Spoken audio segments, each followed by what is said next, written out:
We were about the same height. Maybe she was an inch taller. Mia was about 3 inches from my face, and she was screaming, "Get out of my face, you gay-ass white bitch!" I looked up in her young brown face and tried to maintain my authority. See, I was her queer 8th grade math teacher, and I was afraid of her, and I was ashamed of myself for it. I was her confident queer math teacher, or so I was trying to convince my 23-year-old self with 1 year teaching experience and 6 years out of the closet. I'd begun to get over the illusion of myself as the white savior, but I'd yet to do the work to position myself as a meaningful ally for my students. Disappointingly, I still thought, despite my complete lack of experience, that I was selflessly saving them. And yet, I was afraid of this child, of her homophobic remarks, of the gang she was affiliated with. I didn't want to get to know her. I didn't want to challenge my fear. I wanted to validate it. I didn't want healing or a solution. I wanted support. I called home. Her parents threatened me. I went to the school administration, and I was told, if we make a big deal out of every time a student threatens a teacher, we've been doing it all day. That was my assistant principal silencing me. It was her word against mine, so they weren't going to move forward with a suspension. Maybe I was overreacting. So then I made the great decision of going to the police. As I was sitting there waiting to talk to an officer, I looked up at this board of crimes in the community. This one paper said, "Bag of body parts found under park bench." What was I doing? I really thought I was contributing to a safer school environment where intimidation didn't rule. They told me I could not pursue a restraining order on a child. I could on the adult. I left. The students knew I was scared. Every day after school, 1 or 2 of them would just appear outside of the building to lead me to the train. We never discussed why. About a week later, Carla, a friend of Mia's, went to the administration and said that she had threatened me. When the police and the administration would do nothing, her brave testimony allowed them to move forward with a suspension. Mia's parents opted to transfer her to a different school since I was the only 8th grade math teacher at that school. Not once did anyone suggest that I actually sit down with her and have a conversation. I knew what was happening. It was white privilege at work, and yet I was shamefully grateful that Mia, a child, was leaving. Years later, when the gay-ass white bitch incident was in my distant memory, I got a Facebook friend request from Carla. I saw that she had a girlfriend. I think she wanted me to know. I was just so proud of her. So impressed that at 13, she was able to stand up for queerness in me. She took a risk, despite my completely unnuanced understanding of the racial tensions of the situation. She felt connected to me because of my queerness, not in spite of it. When the police, the administration, my fellow teachers would do nothing, she acted as if the world was what she already hoped it would be. She, a child, was my ally. Years later, a parent to my own child, Dante, I was now working in a high school. A group of students from the Gay Straight Alliance approached me about speaking at their meeting about my family. I was thrilled. I happily agreed. I was proud of the family that I'd created. And I felt like I wanted to be like the teachers in my 90s high school who were there for me. These students of color were proud to name me one of them, a member of the queer community. And then my straight white principal at the time called me into her office to express some concerns. What would the parents say? What if I got pigeonholed? I felt my face flush with a mix of embarrassment and rage.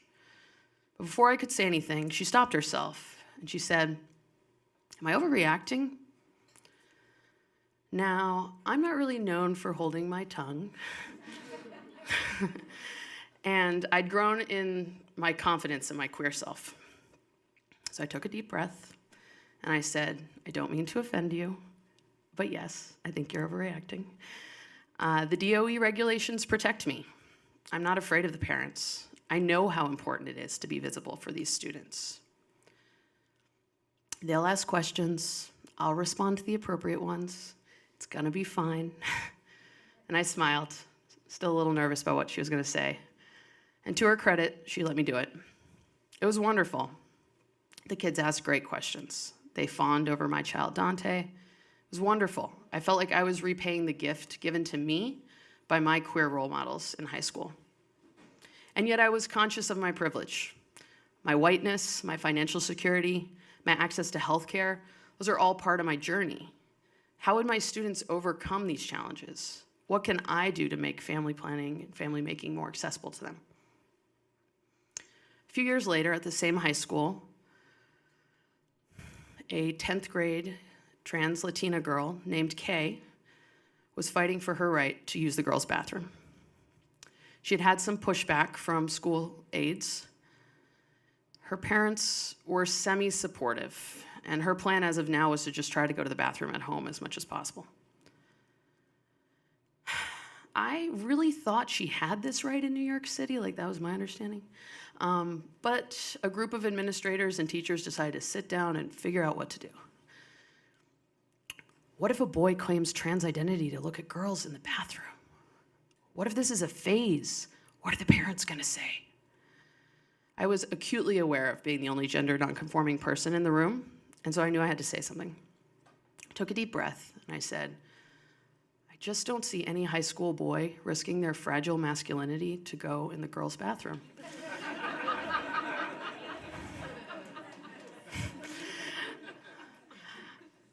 I think our responsibility is to our students, not their parents, at least first.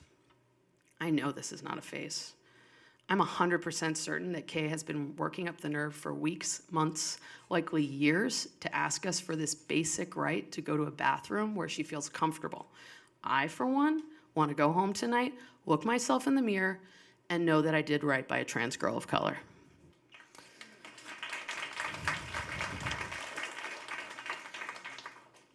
As I sat there, hoping that my advocacy had convinced them, I thought back to the numerous times that my genderqueer identity had been ignored or dismissed. Filling out forms and having to write male or female as my gender, crossing out father and writing parent on my kids' school forms, and complaining, I do often complain, but actually explaining to countless students and teachers at my school why it is I prefer FG instead of Miss FG. And yet I was there at the table, advocating for Kay as an act of self-love, fueled by the support of my given and chosen family, past and present. They went ahead and let her use the bathroom she wanted. I remember the next time I saw her walking towards the girls' bathroom, I caught her eye and I smiled. Again, adults were wary of the changing times and the children had to lead. A couple years after that, I was in my classroom with a group of queer students, and this one gay boy, Wyatt, comes up to me and he says, "Everyone is queer. It's so cool. I don't have to explain anything to anyone." Even though it had been 20 years since I had come out, I knew exactly what he meant. Even after all that time, I rarely find myself in entirely queer spaces, especially socially, and it's something that I cherish. I had the opportunity last semester to co-facilitate a professional learning team at Math for America, along with two non-cis queer educators, called Affirming LGBT Students in the STEM Classroom. That first night, almost everyone was queer, and there was just this energy, this joy of us all being together. Even after all this time, I still need that. Like Wyatt, I need that feeling of togetherness. Looking back, I wish I'd gone to Mia, who called me a gay-ass white bitch, and I tried to talk to her instead of demonizing her. I wish I'd said, I know we're both hurting. What can we do to make this better? I wish I'd thanked Carla for her bravery. I wish that I'd gone to Kay after the trans bathroom incident and I celebrated with her. I celebrated her strength, at overcoming systemic messaging about her right to exist in order to advocate for herself.